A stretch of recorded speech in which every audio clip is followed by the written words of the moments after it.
All right, God bless you. Good morning. Good morning. Yes, we get right back to the scriptures. I tell you, every day that God grants us to live on this earth, if His word is considered, read, incorporated in our lives, and I know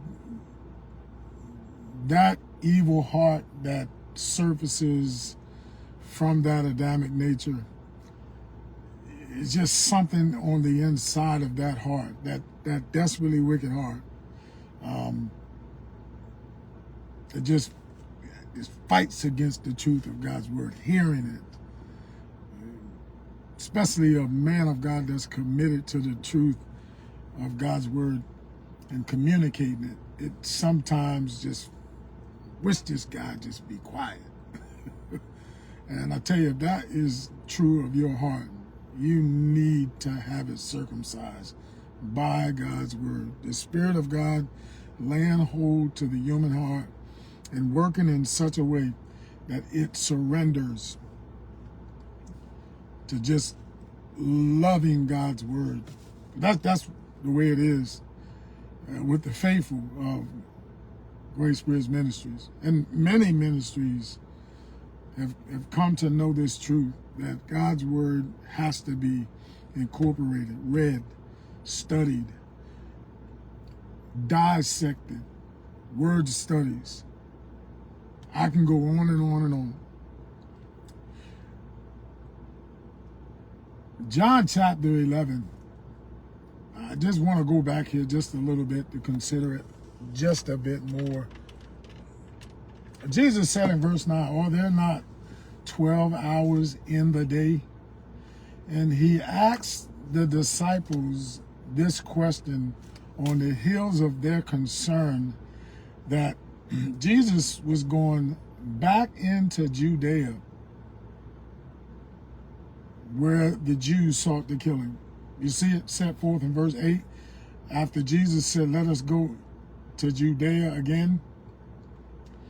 You know why he was going? Lazarus' sisters beseeched him about their brother.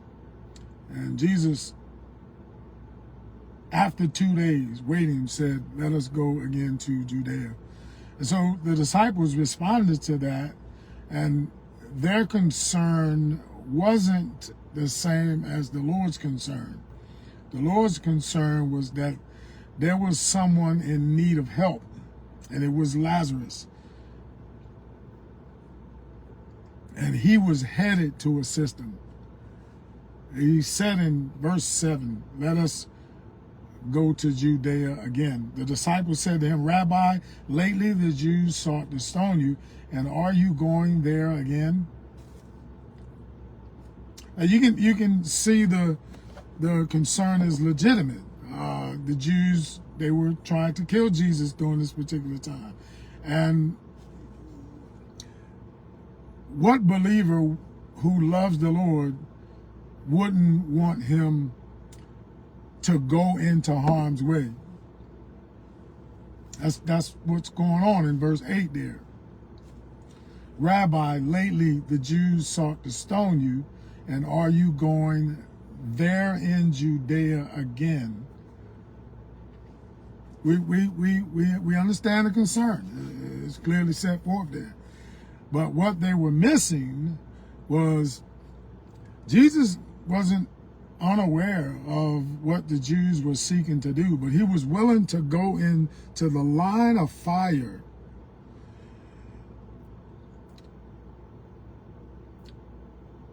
to fulfill what he said about the glory of God being revealed in the sickness that Lazarus had in his body.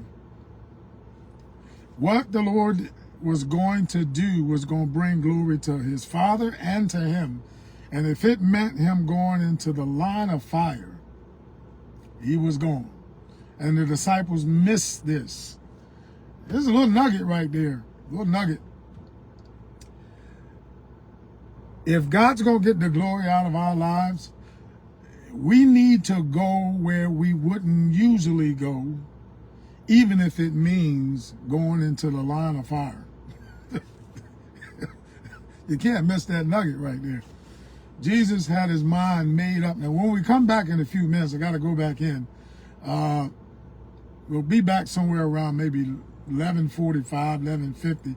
I want you to look closely at verse 9, because Jesus responds with words that has to do with 12 hours in a day. Now, you know, what in the world does 12 hours in a day have to do anything with Jesus going into the line of fire? God bless you, be encouraged. Hey, Mark, I'll see you. God bless you, man. Be encouraged today. We love you, man. Hang in there. Look forward to seeing you on tomorrow if the Lord would tarry. God bless you. Be encouraged.